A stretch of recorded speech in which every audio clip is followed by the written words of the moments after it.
Gotti Schwartz, NBC News, Los Angeles. What a great story. That's going to do it for us on a Thursday night. I'm Lester Holt. For all of us at NBC News, thank you for watching, and good night. It has been nearly a month since a tourist was gunned down and killed in downtown Nashville. And tonight, that man's father is speaking out. A woman with dementia found wandering on a busy road.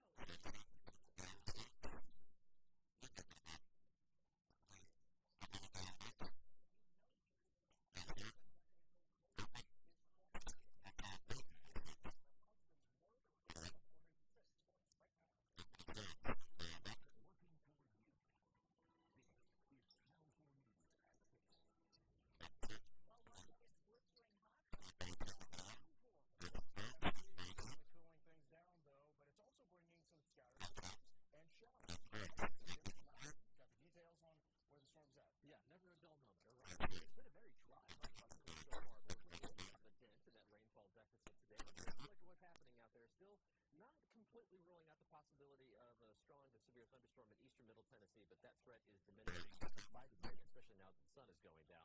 Strongest storms right now in DeKalb County. One batch of heavy rain has already moved through Smithville, another one about to move in.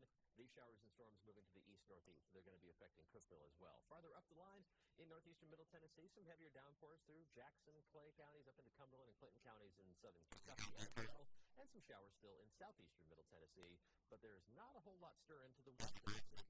You're going to see some more showers, maybe even some thunderstorms, free-developing, but temperatures have cooled off, and that takes a lot of energy out of the atmosphere. We're still at 70 right now in Nashville, but look at Hopkinsville and Parrish. You're down at the 50s already, and that cool air is going to sweep across the mid-state this evening and completely eliminate more severe weather. We'll talk about how cool it's going to get over the next couple of days. We'll look at the weekend forecast, too, along with another radar check in just a few minutes. See you then. A desperate search is underway tonight for 60-year-old Wanda Faye Walker. She didn't show up for work on October 5th, and her family hasn't heard from her since. Police found her Nissan Maxima outside a home on Wade Avenue a week ago. Those in the area said the car had been there for about a week, but they had not seen Wanda. Anyone with information is asked to call police. Well, the French government may get involved in a rare downtown murder case. The father of the tourist shot and killed is hoping French investigators can help solve it. Fashion designer Tenny Grasset was shot and killed near the Country Music Hall of Fame last month. Tonight, in an exclusive interview, his dad tells us he's now getting help from the French embassy in Washington, D.C. Jennifer's Carly Gordon joins us now to explain. Carly? Well, there's nothing Oliver Brissett can do to bring his son back. He knows that. But he feels like there are things he can do to help police catch his son's killer. So tonight, he's talking to us to help get the word out. He's also using the fact that he's French. Teddy Grasset and his father were extremely close. Business partners, friends. And we do everything together. Every day we're talking, every day we're working together. Now Grasset says everything has changed. Teddy is too young. Teddy is 30 years old. It's not Teddy. You know, it's me need to pass away, not Teddy. Teddy, a 30-year-old fashion designer, was visiting Nashville for the first time, a city he loved. And he called me and he told me, I think I want to live in Nashville. But on his second night in town, a gunman shot Teddy from behind for reasons unknown. Surveillance video shows the shooter and the getaway car that has distinct blue LED lights around the license plate. But a month has passed, still no arrests, no suspects. What are they doing? Open all the camera in Nashville. Find these people and stop the crimes. Desperate to find Teddy's killer, his family and friends, French natives, have now reached out to the French police at the embassy in Washington, D.C. Because in France, in U.S., the investigation is not the same. And everybody can act, you know. Grasset said a French officer met with Metro Police in Nashville last week. And now we know the police in Nashville have nothing. Just he knows the car. He don't know anything about this stray guy. Grasset is frustrated, and yes, he's devastated, but not defeated. I want to stop this guy. I want to see this guy face on face. And I want this guy in jail because I don't want he redo that to somebody else. Metro Police tell us this case remains very active and that they have a number of police personnel working on it. They also tell us that meeting with the French investigator last week allowed them to learn more about Teddy's background. Remember, there is a $10,000 reward for information leading to an arrest in this case, and you can always submit tips anonymously. Back to you. All right, Carly Gordon reporting for us. Thank you. It has been a long 26 years for a family waiting for answers in a Giles County cold case. The body of Larry Hughes was discovered shot to death in 1990. Now, Hughes' wife has been charged with the murder. Channel 4's Forrest Sanders joins us with what the family had to say after so many years waiting for an arrest. Forrest? Yeah, Jeremy, the victim's brother says since the death, he hasn't had much contact with his brother's wife, though she still lives in the area. Now, this brother first talked to Channel 4 in 1991, calling for answers. He says he's glad they finally came after 26 years. I suspected this for a while, but I didn't want to accuse her, not knowing. Dean Hughes says it's been a very long time to get to this moment at the Giles County Jail. It's a relief to know that maybe justice is going to be done in the end. He was very dear to me. Me and him was very close. Hughes once owned a farm with his brother Larry, a man who also ran Pulaski's Abernathy Hardware. But in March of 1990, Larry was reported missing by his wife, Mary Ann. A little more than 2 weeks later, Larry's body was found in a landfill in Giles County. He had been shot to death. For years, the case was quiet. Then in late 2014... Continuing with our news, the Giles County Sheriff's Department is wasting no time after reopening a homicide case. Hope came for Dean. Larry's body was exhumed in what was called a break in the case. Now, Larry's wife, Mary Ann Hughes, has been charged with the murder of her husband from 26 years ago. Giles County Sheriff's officials say Mary Ann was seen burning a mattress in her backyard in 1990, shortly after Larry's disappearance. They say some of that mattress was recovered, with blood evidence on it now matched to Larry's body. Grudges don't do a thing in the world but hurt the person that's doing it. And I was able to forgive her if she did it.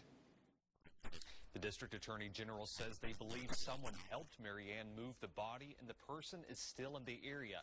He says beyond the mattress, there's other circumstantial evidence in the case that hasn't been revealed yet. Jeremy? Forrest Sanders, thank you. Well, we have covered the story for quite some time. To take a look back at everything we've reported, you can download our WSMV app or visit our website, WSMV.com. A U.S. service member was killed today in Iraq when an IED exploded near the northern Iraq city of Mosul. More than 5,000 U.S. forces are there helping battle for control of that northern city from ISIS. The clashes are intensifying as a U.S.-backed offensive draws even closer to the city. ISIS fighters are vowing a fight to the death. But General Gary Volesky, the Fort Campbell-based commander leading the American effort, says he's already seeing cracks in the ISIS ranks. 1,400 soldiers from Fort Campbell are headed to Afghanistan to help rebuild the army there. Today, families saw an emotional deployment ceremony. Channel 4's Kevin Traeger joins us live from outside the post with more on that. Kevin? Hey, Demetria, good evening. It never gets any easier for these Army families as they prepare to spend 9 months separated by thousands of miles. We talked to one family today about keeping their relationship strong during deployment. Oh, say, can you see? They're known as Rock Hassan, the 3rd Brigade combat team from Fort Campbell, among the first on the ground in Afghanistan after 9/11.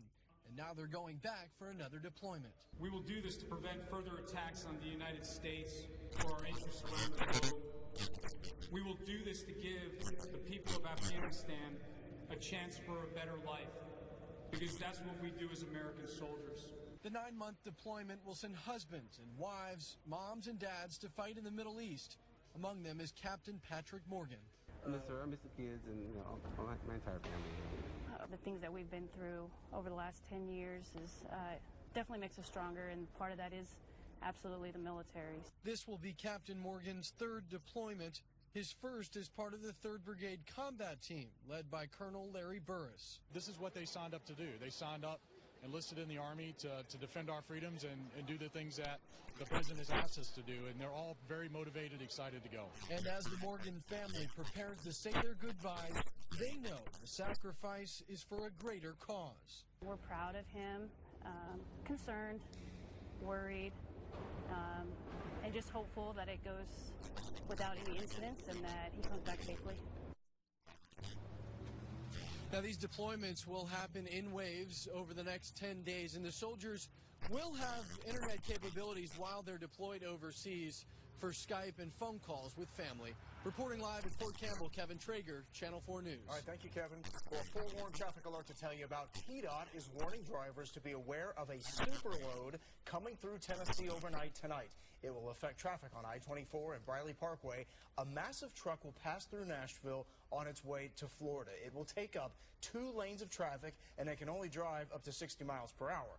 Well, the superload will cross into Tennessee on I-24. It will detour downtown Nashville by taking Briley Parkway and get back onto I-40 and I-24 again. Now, you can keep track on the route of our website under the 411 traffic tab to get real-time travel information. Well, on the other side of the break, a woman says it was a guardian angel who saved her sister the night she wandered away from an assisted living home with no one noticing. Well, Nancy Amons is looking into it. I'm former meteorologist Lisa Spencer. We are live tonight with Surviving the Storm right here at Houston County High School. Plenty of room for you here in the theater. We hope you'll come join us. More on what's in store tonight coming up. Then at 6:30, police in Texas released some dramatic dash cam video that may explain a shooting involving an officer. That story ahead. Nashville is a big city, and you need a big team looking out for you, questioning everything so you don't have to, uncovering details.